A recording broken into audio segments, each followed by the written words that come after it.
کیا آپ تصور کر سکتے ہیں کہ ایک رات مدینہ منورہ میں ایسی خطرناک سازش تیار ہو رہی تھی جس کا مقصد تاریخ اسلام کا سب سے مقدس مقام تھا، اور اسی لمحے سینکڑوں میل دور ایک مسلمان سلطان کو خواب میں نبی کریم صلی اللہ علیہ وسلم مدد کے لیے پکار رہے تھے؟ یہ صرف ایک کہانی نہیں، یہ عشق رسول صلی اللہ علیہ وسلم، بہادری اور ایمان کی وہ داستان ہے جس نے پوری اسلامی تاریخ کا رخ بدل دیا۔ یہ قصہ ہے عظیم مجاہد، عادل حکمران اور اسلام کے محافظ نور الدین زنگی کا۔ 12ویں صدی کا دور تھا، مسلمان آپس میں تقسیم تھے جبکہ صلیبی افواج مسلسل اسلامی علاقوں پر حملے کر رہی تھیں۔ بیت المقدس دشمن کے قبضے میں تھا اور امت مسلمہ مایوسی کا شکار تھی۔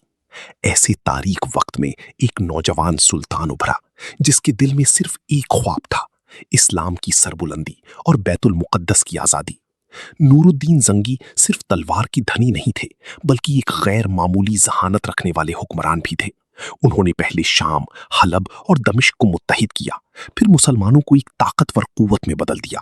ان کی قیادت میں صلیبیوں کے کئی حملے ناکام ہوئے، دشمن ان کے نام سے خوف کھانے لگا، لیکن سلطان جانتے تھے کہ اصل جنگ ابھی باقی ہے۔ پھر ایک رات وہ واقعہ پیش آیا جس نے نور الدین زنگی کا نام ہمیشہ کے لیے تاریخ میں امر کر دیا۔ رات کا آخری پہر تھا، سلطان تہجد ادا کر کے آرام کرنے لگے۔ اچانک خواب میں انہوں نے دیکھا کہ حضور نبی کریم صلی اللہ علیہ وسلم تشریف لائے ہیں۔ آپ صلی اللہ علیہ وسلم نے 2 اجنبی آدمیوں کی طرف اشارہ کرتے ہوئے فرمایا: نور الدین، مجھے ان لوگوں سے بچاؤ۔ سلطان گھبرا کر اٹھ بیٹھے، پورا جسم پسینے میں بھیگا ہوا تھا۔ وہ سمجھ نہ سکے کہ یہ خواب کیا پیغام دے رہا ہے۔ کچھ دیر بعد دوبارہ آنکھ لگی اور وہی خواب دوبارہ دکھائی دیا۔ اب سلطان کا دل بے چین ہو چکا تھا۔ انہیں یقین ہو گیا کہ مدینہ منورہ میں کوئی بہت بڑا خطرہ موجود ہے۔ اگلی صبح بغیر وقت ضائع کیے سلطان نور الدین زنگی اپنے خاص ساتھیوں کے ساتھ فوراً مدینہ منورہ روانہ ہو گئے۔ کئی دنوں کے طویل سفر کے بعد جب وہ مدینہ پہنچے تو سیدھا روضہ رسول صلی اللہ علیہ وسلم پر حاضر ہوئے۔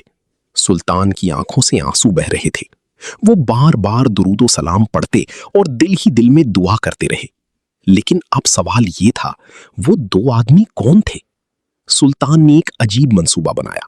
انہوں نے اعلان کروایا کہ مدینہ کے تمام لوگ سلطان سے ملاقات کریں اور تحائف وصول کریں۔ لوگ آتے گئے، سلطان ہر چہرے کو غور سے دیکھتے رہے، مگر خواب والے چہرے کہیں نظر نہ آئے۔ آخر سلطان نے پوچھا، کیا مدینہ کا ہر شخص مجھ سے مل چکا ہے؟ لوگوں نے جواب دیا، صرف 2 آدمی باقی ہیں، وہ بہت عبادت گزار اور نیک سمجھے جاتی ہیں۔ یہ سن کر سلطان کا دل زور سے دھڑکا۔ فوراً حکم دیا گیا کہ ان دونوں کو حاضر کیا جائے۔ جب وہ دونوں سلطان کے سامنے آئی تو سلطان نے ایک ہی نظر میں انہیں پہچان لیا۔ یہی وہ چہرے تھے جو خواب میں دکھائے گئے تھے۔ وہ خود کو مراکش کے حاجی ظاہر کر رہے تھے۔ نرم گفتگو، عبادت، درود و سلام، ہر چیز سے وہ نیک دکھائی دیتے تھے۔ لیکن سلطان مطمئن نہ ہوئے۔ وہ فوراً ان کے گھر پہنچے جو روضہ رسول صلی اللہ علیہ وسلم کی انتہائی قریب تھا۔ گھر میں ہر طرف قیمتی سامان موجود تھا، سب کچھ عام لگ رہا تھا۔ پھر اچانک سلطان کی نظر فرش پر بچھی ایک چٹائی پر پڑی۔ انہوں نے فوراً چٹائی ہٹانے کا حکم دیا، اور جیسے ہی چٹائی اٹھائی گئی سب کے ہوش اڑ گئے۔ نیچے ایک خفیہ سرنگ کھودی جا چکی تھی اور اس کا رخ سیدھا روضہ رسول صلی اللہ علیہ وسلم کی طرف تھا۔ پورا کمرہ خاموش ہو گیا۔ سلطان کی آنکھوں میں غصہ اور آنسو دونوں تھے۔ اب وہ دونوں کانپ رہے تھے۔ آخرکار انہوں نے اعتراف کیا کہ وہ دشمن کے جاسوس ہیں اور انہیں ایک خطرناک منصوبے کے تحت بھیجا گیا تھا۔ وہ راتوں کو خفیہ طور پر سرنگ کھودتے اور دن میں عبادت گزار بن کر لوگوں کو دھوکہ دیتے تھے۔ یہ سن کر سلطان نور الدین زنگی زاروں کے تار رونے لگے۔ وہ بار بار کہتے، یا اللہ، تیرا شکر ہے کہ تو نے مجھے اپنے محبوب صلی اللہ علیہ وسلم کی خدمت کے لیے منتخب فرمایا۔ فوراً حکم دیا گیا کہ اس سازش کو ہمیشہ کے لیے ختم کر دیا جائے۔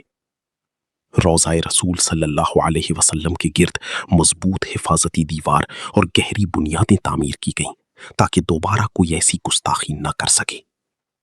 یہ واقعہ آج بھی تاریخ اسلام کے حیرت انگیز ترین واقعات میں شمار ہوتا ہے۔ لیکن نور الدین زنگی کی عظمت صرف یہی نہیں تھی، وہ ایک ایسے حکمران تھے جو راتوں کو اللہ کے حضور روتے تھے اور دن میں دشمنوں کے خلاف شیر بن جاتے تھے۔ انہوں نے مدارس، ہسپتال اور مسافر خانے تعمیر کروائے، غریبوں کے لیے بیت المال کے دروازے کھول دیے۔ وہ اپنی ذات پر سرکاری خزانے کا ایک سکہ بھی خرچ نہیں کرتے تھے۔ تاریخ گواہ ہے کہ انہی کی محنت نے بعد میں صلاح الدین ایوبی کے ہاتھوں بیت المقدس کی فتح کی بنیاد رکھی۔ مگر افسوس، بیت المقدس کی آزادی دیکھنے سے پہلے ہی 1174 میں سلطان نور الدین زنگی اس دنیا سے رخصت ہو گئے۔ کہتے ہیں ان کی وفات پر پورا شام سوگ میں ڈوب گیا تھا۔ آج صدیوں بعد بھی جب عشق رسول، عدل، بہادری اور اخلاص کی بات ہوتی ہے تو تاریخ ایک نام بڑے احترام سے لیتی ہے۔